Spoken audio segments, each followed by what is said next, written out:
एकता का प्रकाश इतना शक्तिशाली है, एकता का प्रकाश इतना शक्तिशाली है कि वह संपूर्ण पृथ्वी को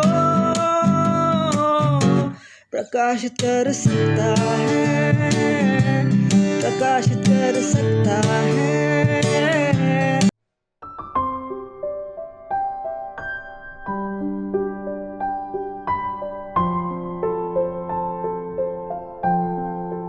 नमस्कार विद्यार्थी मित्र मैत्रिणींनो, या भागामध्ये तुमचं मनापासून परत एकदा स्वागत आहे. आपण आधीच्या भागामध्ये अशी चर्चा केली होती की विकासाचा अधिकार म्हणजे नक्की काय, त्याचा अर्थ आपण समजून घेतला होता आणि 2 प्रश्नांवरती आपण चर्चा केली होती की प्रत्येकाचं जे वेगळेपण आहे त्या वेगळेपणामुळे तिला किंवा त्याला विकासाचा अधिकार कशा पद्धतीने मिळू शकतो. त्याचबरोबर आणखीन एक असा प्रश्न होता ज्याच्यावर आपण चर्चा करायला सांगितलं होतं, तो म्हणजे जर स्त्रिया आणि मुलं ह्यांना विकासाचा हक्क आहे तर तो त्यांच्यापर्यंत पोहोचवण्यासाठी काय करता येऊ शकतं, हा पण आपण विचार केला होता. मग आता पुढे आपण चर्चा करणार आहोत की UN कन्व्हेन्शनने ओळखल्याप्रमाणे जेव्हा लोक विकास प्रक्रियेच्या केंद्रस्थानी असतात तेव्हा विकास अर्थपूर्ण बनतो, कारण लोकांसाठी विकास असतो. बरोबर आहे. मग प्रत्येक मनुष्याचे सहानुभूतीपूर्वक स्वागत केले गेले आणि निर्णय घेण्याच्या प्रक्रियेत नेणाऱ्या विचारांची देवाणघेवाण करण्यात सहभागी होण्याची संधी दिली तर तो विकास प्रक्रियेत योगदान देणारा ठरू शकतो. तुम्ही जर इन्क्लूडच नाही केलं किंवा त्यांना तुम्ही शामिलच करून नाही घेतलं तर तो विकासामध्ये योगदान कसं करू शकेल कुठलीही व्यक्ती. त्यामुळे व्यक्ती ही केंद्रस्थानी असणं अत्यंत गरजेचं असतं. खरंच बघितलं तर हा मानवी हक्क आहे. खरोखर मनुष्य विकासाचे केंद्र असण्याचा अर्थ असा आहे की मनुष्य ज्या गोष्टीने तयार होतो त्या केंद्राचा विकास. म्हणजेच काय, त्याचे गुण. अशा प्रकारे विकास म्हणजे एकत्रितपणे विकसित होणे, सर्वांनी एकत्र येऊन स्वतःचे जे गुण आहेत ते विकसित करणे. किंबहुना याचा अर्थ असाही होतो की विकास ही एकमेकांना पूरक असलेल्या जबाबदारीशिवाय दुसरे काहीही असू शकत नाही. आपल्या सभोवतालच्या जगामध्ये विकास घडवून आणण्यासाठी आपण प्रथम आपल्यातील जगाचा विकास करायला पाहिजे. परंतु त्याच अर्थाने विकास म्हणजे इतरांमध्ये सर्वोत्तम विकसित करून स्वतःमध्ये सर्वोत्तम विकसित करणे असा विकासाचा अर्थ होतो. त्यामुळे एकत्रितपणे, सार्वत्रिकपणे ही अत्यंत विकासामध्ये असलेली अत्यंत महत्वाची तत्व आहेत. नैतिकतेचे हे एक साधं आव्हान नाहीये, तर मानव जातीच्या अत्यावश्यक एकतेचा शाश्वत पुरावा आहे. आधी म्हटल्याप्रमाणे हेतूची एकता, दृष्टीची एकता आणि विचारांची एकता यासाठी सल्लामसलत कशी करावी हे सुद्धा आपण हळूहळू शिकणार आहोत, कारण हे सर्व विकासामध्ये अत्यंत महत्वाचं आहे.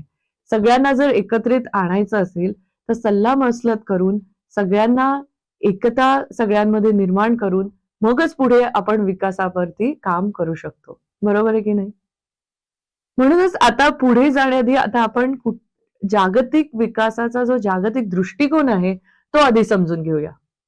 म्हणजे मग आपण ग्लोबल पर्स्पेक्टिव्ह नंतर लोकल पर्स्पेक्टिव्ह कडे येऊन त्याच्याबद्दल विचार करू शकतो. मग इथे आणखीन 2 मुद्दे आहेत, प्रश्न आहेत ज्याच्यावर तुम्हाला थोडासा विचार करायला मी प्रवृत्त करेन.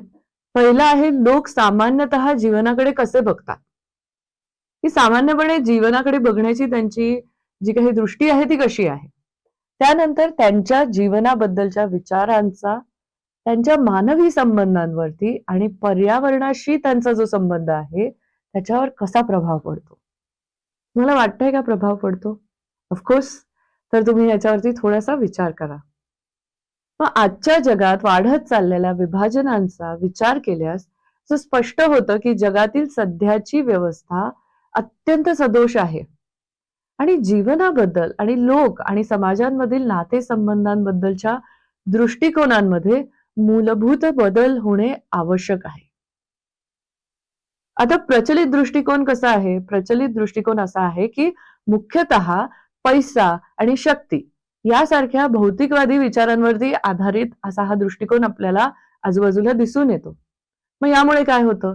यामुळे सामाजिक आणि आर्थिक विषमता आणि पर्यावरणीय संसाधनाचा नाश होतो आहे. आपण जी प्रतिमा एखादी इकडे वापरू शकतो, एक उदाहरण म्हणून, ती म्हणजे इमॅजिन करा की एक बिल्डिंग आहे, एक इमारत आहे की ती अक्षरशः मोडकळीस आलेली आहे.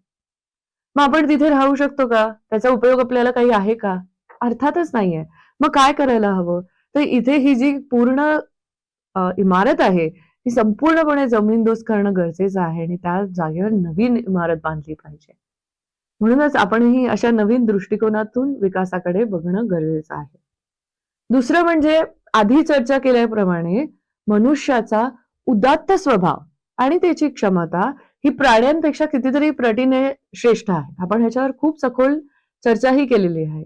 आणि विकासाचे नियोजन करताना ह्याचा विचार व्हायला हवा. परंतु जेव्हाही आपण विकास आणि समाज बांधणीबद्दल बोलतो, तेव्हा आपण स्वार्थ व अहंकार या मानवी स्वभावाच्या केवळ पाशवी बाजूचाच विचार करतो.